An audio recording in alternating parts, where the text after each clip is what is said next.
한국은 일본의 벼농사 방법을 가르쳐주는 등 그동안 많은 문화를 전수해 주었습니다. 현재도 한류 문화로 일본 사회는 많은 변화를 겪고 있습니다.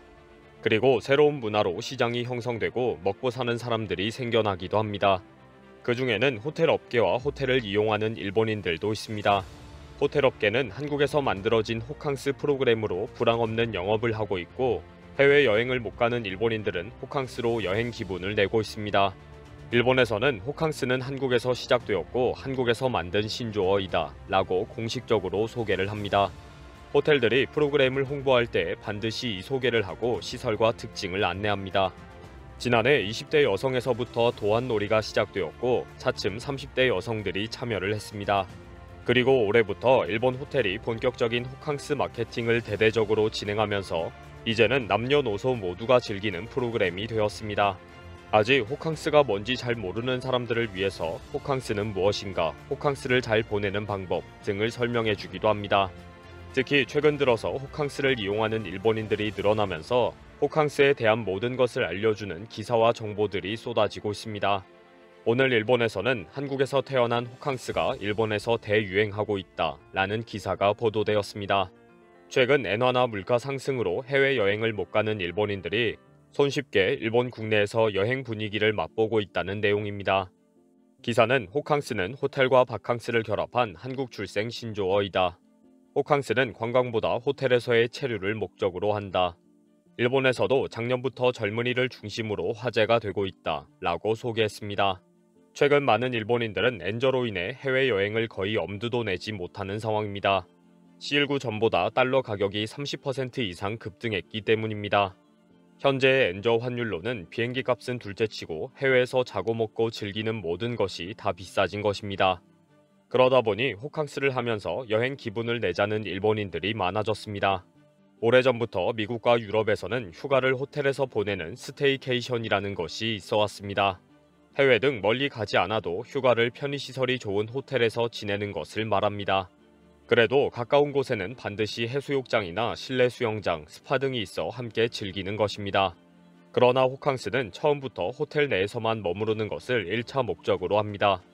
대부분 외부 해수욕장이나 계곡 등 현상이나 노점에 돈을 쓰지 않고 호텔 내에서 지내는 것입니다. 결국 부대시설이 훌륭하고 교통이 편리한 시내 도심지의 호텔이 호캉스의 인기 장소가 되는 이유입니다. 한국과 함께 일본도 호텔은 숙박시설이라는 인식만 가지고 있었습니다. 그러나 한국이 호캉스라고 하는 완전히 새로운 프로그램을 만들었고 일본은 도한놀이 덕분에 호캉스까지 확실히 받아들인 것입니다. 한국에서는 2005년부터 호캉스라는 단어가 나오기 시작했지만 본격적인 유행은 2019년 일본 상품 불매 운동 덕분입니다. 당시 일본 여행이 불매되면서 호텔이 손님이 왕이라는 저렴하고 화려한 즐거운 프로그램을 소개한 것입니다. 당시 국내 호텔 예약량이 몇 배나 증가하는 등 서울 도심과 강릉 지역이 큰 인기를 끌었습니다. 이제 한국에서 호캉스는 계절마다 호텔이 좋은 프로그램을 소개하고 소비자들은 예약을 서두르는 것이 일상이 되었습니다. 그리고 일본도 이제 호캉스 프로그램을 대대적으로 개발하고 적극적으로 여기가 최고의 호캉스 호텔이다 라고 홍보하고 있습니다. 일부 호텔은 그동안 도안놀이를 하면서 호텔 내에서 먹고 즐기는 프로그램을 운영한 경험이 있습니다. 이런 경험을 통해 단순히 잠만 자는 것이 아니라 도안놀이와 호캉스가 가능한 시설과 프로그램을 개발해왔습니다. 이제 일본 내 호텔들은 호캉스 프로그램이 없으면 영업이 안 될 정도입니다. 연휴가 될 때마다 우리 호텔에서 호캉스로 호화스러운 기분을 내세요 라고 홍보하고 있습니다. 호텔의 이런 홍보를 다시 언론들이 받아서 부지런히 소개하면서 이제 호캉스는 완전히 일본에서 자리를 잡은 여행 프로그램이 되었습니다. 특히 최근에는 솔로 활동으로 호캉스를 추천하는 언론과 호텔도 생겨났습니다. 솔로 활동은 주로 혼자 사는 여성이거나 혼자서 행동하거나 체험하는 것을 말합니다. 나이가 든 여성이 혼자서 여행을 하기가 쉽지 않은데 호캉스 프로그램이라면 가능합니다.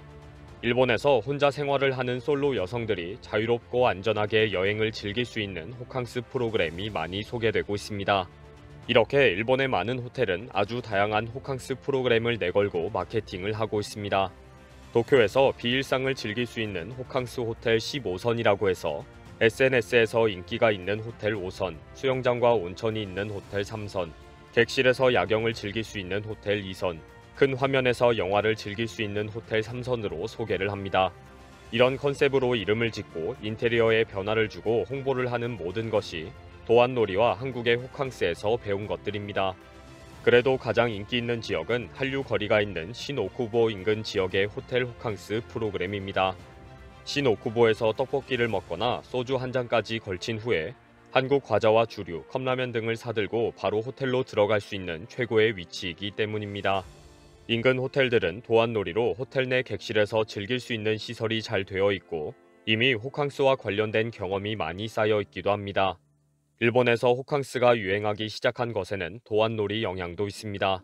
도안놀이는 지난해부터 현재까지 일본의 젊은이들이 일본에 있으면서 한국으로 여행 간 기분을 느끼는 프로그램입니다. 주로 일본 국내의 호텔의 객실에 친구끼리 모여서 한국 음식과 술, 과자들을 먹고 마시며 K-팝을 듣거나 한류 잠옷을 입는 등 한국 기분을 즐기는 것입니다.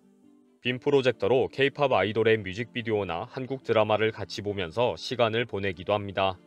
그리고 그 순간들을 모두 사진 찍어서 인스타그램에 투고하면 마무리가 되는 것입니다. 친구들과 함께하지 않고 혼자서 도안놀이를 즐기는 경우도 많습니다. 이런 유행을 받아서 일본의 호텔이 도안놀이 숙박 플랜을 제공하기 시작했습니다.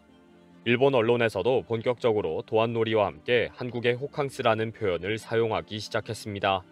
지난해 일본 언론이 조사한 유행어 대상 2021에는 오징어 게임과 함께 도안놀이가 상위에 랭크되었습니다.